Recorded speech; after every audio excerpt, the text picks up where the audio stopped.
बघा D C मोटरमध्ये तुमच्या सिलेबसला एवढाच पार्ट आहे. डी सी मोटरमध्ये तुमच्या सिलेबसला एवढाच पार्ट आहे. तर याच्यामध्ये तुम्हाला काय काय आहे, सगळ्यात पहिले construction of D C motor, तर ते आपण बघणार आहे. Construction of D C motor, प्रत्येक पार्ट काय काम करतो, ते कशापासून बनलेलं आहे, ओके, आणि ते कुठे आहे हे आपल्याला बघायचं आहे. तर कन्स्ट्रक्शनमध्ये हे सगळं डिटेल आपण घेऊ.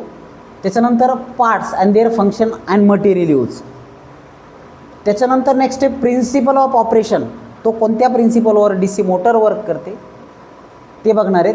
डी सी मोटरचे टाईप, त्याच्या डायग्राम्स आणि त्याचे ॲप्लिकेशन, एवढं पार्ट आपल्याला बघायचं आहे. तो it is a part of syllabus. काय काय सिलेबसमध्ये कन्स्ट्रक्शन आहे, त्याच्यानंतर कन्स्ट्रक्शनमध्ये एक एक पार्ट बघायचे आहेत आपले. त्याच्यानंतर its function and material use. त्याच्यानंतर principal of operation, types, diagram and application. तर एवढे पार्ट बघायचे. तर सगळ्यात पहिले आपण बघू इलेक्ट्रिक मोटर म्हणजे काय. मोटर काय असते रे बाळ्या? मोटर ही अशी मशीन आहे जी काय करते, इलेक्ट्रिकल एनर्जीला मेकॅनिकल एनर्जीमध्ये कन्वर्ट करते. इलेक्ट्रिकल एनर्जीला मेकॅनिकल एनर्जीमध्ये कन्वर्ट करणारी मशीन म्हणजे काय रे? Electric motor. Electric motor is the rotating machine in which we convert electrical energy into mechanical energy. Okay, अशी मशीन जी काय करते, इलेक्ट्रिकल एनर्जीला मेकॅनिकल एनर्जीमध्ये कन्वर्ट करते, त्याला काय म्हणतो आपण? इलेक्ट्रिकल मोटर म्हणतो. बरेच जण डायरेक्ट मोटर म्हणतात. मोटर आणि इलेक्ट्रिक मोटरमध्ये काय फरक नाही. मोटर म्हणजे ज्याला इलेक्ट्रिक सप्लाय असतो जनरली. तुम्ही बघितले असतील ना मोटर, कोण कोण मोटर पाहिल्या रे? पाण्यातल्या मोटर, विहिरीतल्या, बोरवेलमधल्या, पाटातल्या, तळ्यातल्या मोटर पाहिल्या असतील, टाक्यातल्या मोटर बघितल्या असतील, कूलरच्या मोटर बघितल्या असतील, फॅनच्या मोटर बघितल्या असतील. मोटर सगळ्यांनी बघितल्या ना. तर मोटरमध्ये काय होतं आहे, इलेक्ट्रिकल एनर्जीचं मेकॅनिकल एनर्जीमध्ये कन्व्हर्जन होतं. ओके, आता इथं फॅनमध्ये काय होतं, electrical energy is converted into mechanical energy, आणि त्यामुळं काय होतं आहे, रोटेशन मिळतं आणि त्याला पाते असल्यामुळं हवा खाली फेकल्या जाते. ओके, आणि ह्या रोटेशनल कायनेटिक एनर्जीमुळे तुम्हाला हवा लागते. येतं लक्षात?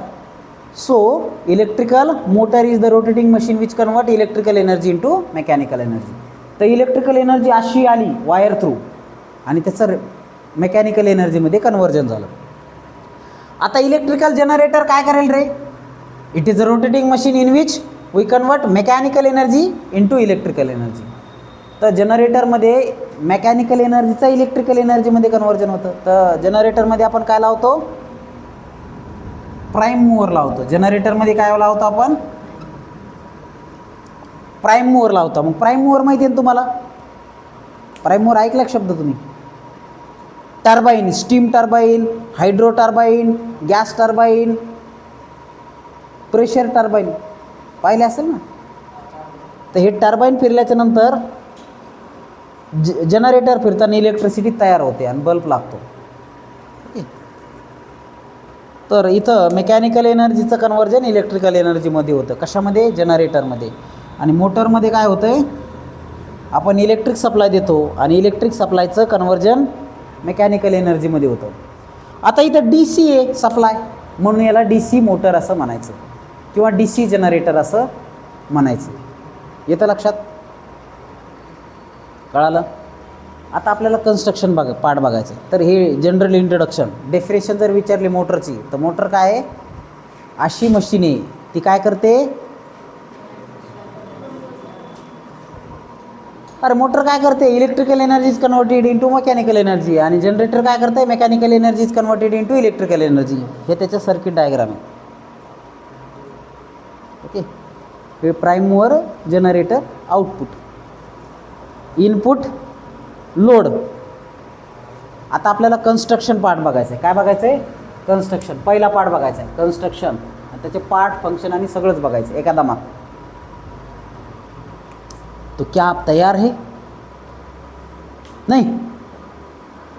So this is a construction of DC motor. It consist of base. पाहिले असेल ना मोटरला असं प्लेस करण्यासाठी बेस असतो. ओके, बेस कशासाठी वापरतो? बेस आपण माउंटिंगसाठी, मोटर ठेवण्यासाठी. येतं लक्षात? त्याच्यानंतर हँडल लिफ्ट करण्यासाठी, उचलण्यासाठी.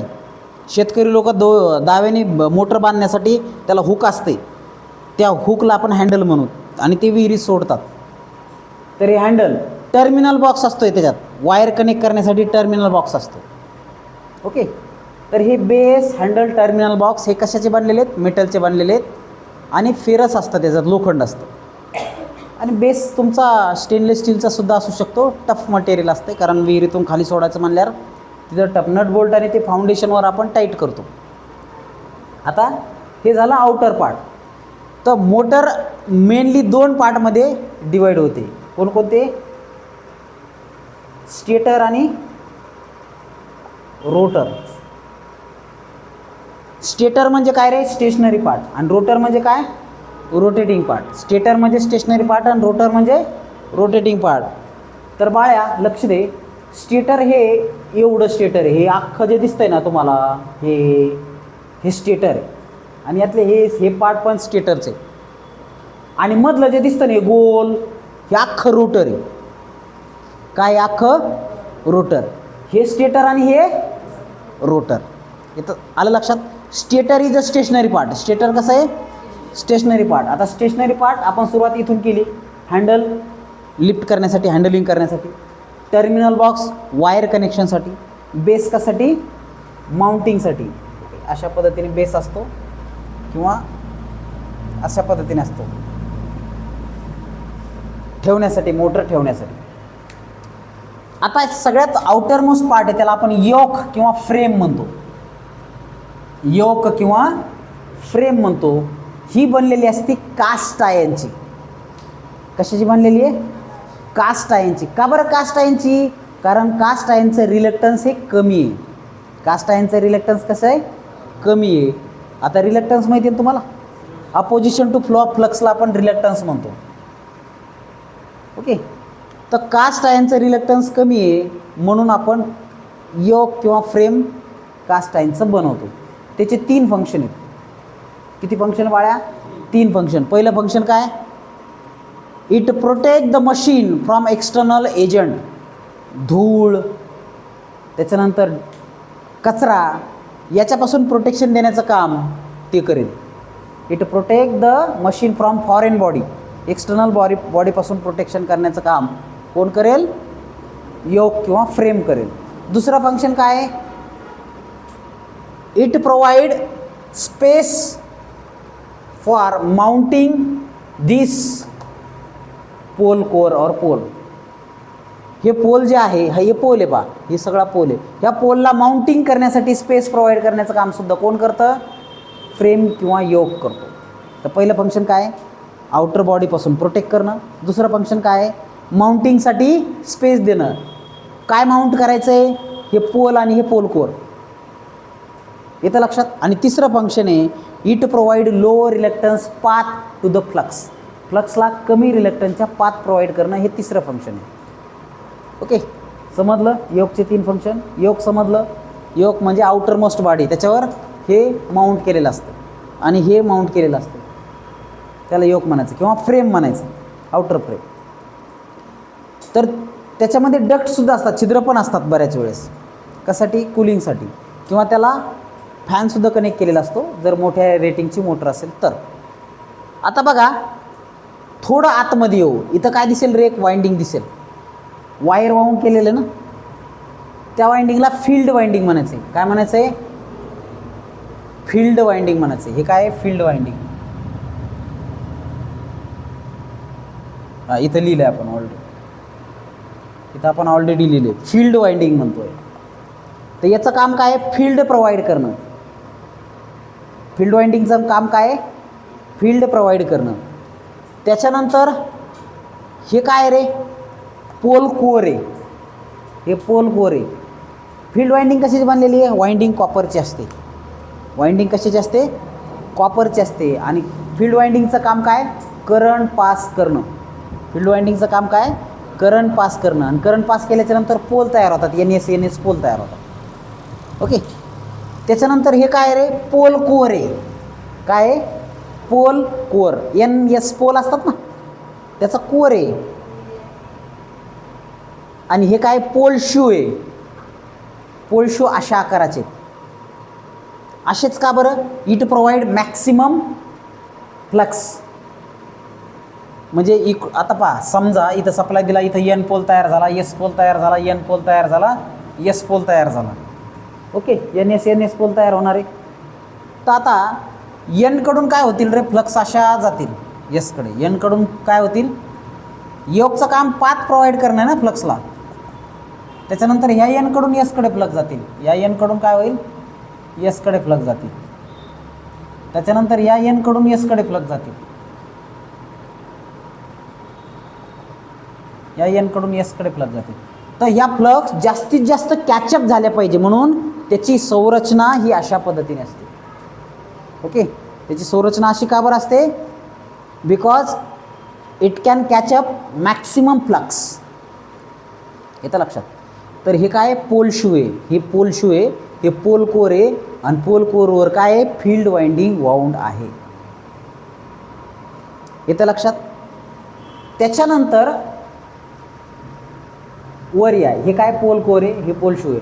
त्याच्यानंतर इथं आहे pole core, pole shoe, frame किंवा योक, हे सगळं कास्ट आयर्नचं बनलेलं आहे. का बरं? मॅग्नेटिक लॉसेस कमी करण्यासाठी, लो रिलक्टन्सचा पाथ प्रोव्हाइड करण्यासाठी.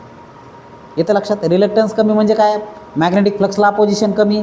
मॅग्नेटिक फ्लक्सला अपोजिशन कमी म्हणजे काय, मॅग्नेटिक लॉसेस कमी. येतं लक्षात. तर त्याच्यामुळे हे yoke, pole core, pole shoe, त्याच्यानंतर आर्मेचर कोअर, स्लॉट, टीथ, हे सगळं कशाचं बनलेलं आहे, कास्ट आयर्न किंवा कास्ट स्टीलचं बनलेलं आहे. कारण लो रिलक्टन्स पाथ प्रोव्हाइड करतं. रिलक्टन्स कमी असेल, चांगलं मटेरियल असेल तर काय होतं, लॉसेस कमी होतील ना, मॅग्नेटिक लॉसेस. तसंच ही वाइंडिंग कशाची आहे, कॉपरची आहे. कॉपरचीच का, कारण कॉपर गुड कंडक्टर आहे. येतं लक्षात. तर हे समजलं ना तुम्हाला इथपर्यंत. आता हे झालं सगळं स्टेटर. हे काय झालं, स्टेटर. आता या मेन रोटरकडं. तर रोटरला सुरुवात करू आपण शाफ्टपासून. तर सेंटर मोस्ट पार्ट जो आहे त्याला आपण काय म्हणतो, शाफ्ट. शाफ्ट म्हणजे काय, सेंटरमधली दांडी असते एक मधली, त्याला शाफ्ट म्हणायचं. त्या शाफ्टवर आपण काय माउंट करतो, कम्युटेटर माउंट करतो. काय माउंट करतो, कम्युटेटर. हे कम्युटेटर काय करतंय, कम्यूट करतंय. म्हणजे conversion of AC into DC. It is a mechanical rectifier. हे काय आहे, मेकॅनिकल रेक्टिफायर आहे. हे काय करतं, ACला DCमध्ये कन्वर्ट करण्याचं काम करतं. येतं लक्षात. तर आणि कम्युटेटर कशापासून बनलेलं आहे, कॉपर सेगमेंटपासून बनलेलं आहे. म्हणजे असं गोल आहे आणि हे असे कॉपरचे सेगमेंट सेगमेंट सेगमेंट सेगमेंट आहे. येतं लक्षात. कशाचे सेगमेंट आहेत, कॉपरचे. Okay, segment segment. तर हे कॉपर सेगमेंटचं बनलेलं आहे. काय, कम्युटेटर. याचं फंक्शन काय आहे, conversion of AC into DC. त्याच्यानंतर वर आहेत कार्बन ब्रशेस. वर काय आहे, कार्बन ब्रशेस. ते कार्बन ब्रशेस काय करतात, घासत चालतात. कार्बन ब्रशेस काय करतात, घासत चालतात आणि करंट कलेक्शनचं काम करतात. कार्बन ब्रशेस करंट कलेक्शनचं काम करतात. त्याच्यानंतर आहे ही काय, आउटर पेरिफेरी आहे. कशाची, रोटरची. हे सगळं रोटर आहे. रोटरची आउटर पेरिफेरी. आणि रोटरच्या आउटर पेरिफेरीला असे खूप सारे slot, teeth, slot, teeth, slot, teeth, slot, teeth, अशा पद्धतीने आहे. आणि हे असे पहा, आणि अशा पद्धतीने स्लॉट, टीथ, स्लॉट, टीथ आहे. येतं लक्षात. आणि प्रत्येक स्लॉटमध्ये असे कंडक्टर आहेत, असे वाउंड केलेले, असे वाउंड केलेले. येतं लक्षात. तर ही जी कंडक्टर आहे त्याला आर्मेचर कंडक्टर म्हणायचे. काय म्हणायचे, आर्मेचर कंडक्टर म्हणायचे. या कंडक्टरला म्हणायचं आहे आर्मेचर कंडक्टर. त्याच्यानंतर हे टीथ आहे, आर्मेचर टीथ आहे. हे आर्मेचर स्लॉट आहेत, हे आर्मेचर टीथ आहे. ओके, हे शाफ्ट आहे, हे कम्युटेटर आहे, कार्बन ब्रशेस आहे, हे स्ट्रक्चर आहे असं. तर हे सगळं रोटर आहे. शाफ्टचं काम काय, माउंटिंग करणं. कशाचं बनलेलं असतं शाफ्ट, स्टेनलेस स्टीलचा टफ मटेरियलचा बनलेला असतो. त्याच्यानंतर कम्युटेटर काय आहे, mechanical rectifier, convert AC to DC आणि मेडअप ऑफ कॉपर सेगमेंट. त्याच्यानंतर हे काय आहे, कार्बन ब्रशेस. ब्रशेस कशाचे बनलेले आहेत? कार्बनचे बनलेले आहेत आणि ते घासत चालतात, करंट कलेक्शनचं काम करतात. त्याच्यानंतर rotor consist of number of slot on it's outer periphery and each slot consist of small copper conductor, they are insulated from each other. तर नंबर ऑफ स्लॉट असतील ते वेव वाइंडिंग किंवा लॅप वाइंडिंगनी वाउंड केलेले असतील आणि हे असे आहेत. ओके, तर हे आर्मेचर टीथ, हे आर्मेचर स्लॉट, हे आर्मेचर टीथ, हे आर्मेचर स्लॉट. ओके, हे टीथ स्लॉट अशा पद्धतीने प्रत्येक स्लॉटमध्ये काय कंडक्टर एकात दाखवले मी, प्रत्येक याच्यात असतात. आणि कसे असतात? हे असे असतात. तुम्ही मोटर भरताना पाहिले असेल ना, कंडक्टर असे बसवतात पाहता याच्यामध्ये स्लॉटमध्ये पाहिले असेल ना. तर ते जे बसवणारे कंडक्टर ते स्लॉट आहेत आणि त्याच्यामध्ये कंडक्टर बसवतात. पाहिला फॅन भरताना पाहिला कधी? मोटर भरताना पाहिले असेल ना? नाही पाहिले असेल, पाहायची कधीतरी. ओके, नाही तर एक काम करा, बरं हे समजलं का? पाहून घ्या, जिथं व्हिडिओसुद्धा पाहिला तर तुम्हाला त्याचा फायदा होऊ शकतो. त्याचा एक व्हिडिओ पण बनवलेला आहे, ते बघून घ्या. तर हे समजलं तुम्हाला? याच्यामध्ये काय अडचण? ही वाइंडिंग जी फील्ड वाइंडिंग, ही जी वाइंडिंग जी आर्मेचर वाइंडिंग. ओके, तर प्रत्येक पार्ट त्याचं मटेरियल आणि फंक्शन आपण बघितलं. याच्यात काही डाऊट आहे का? Right down.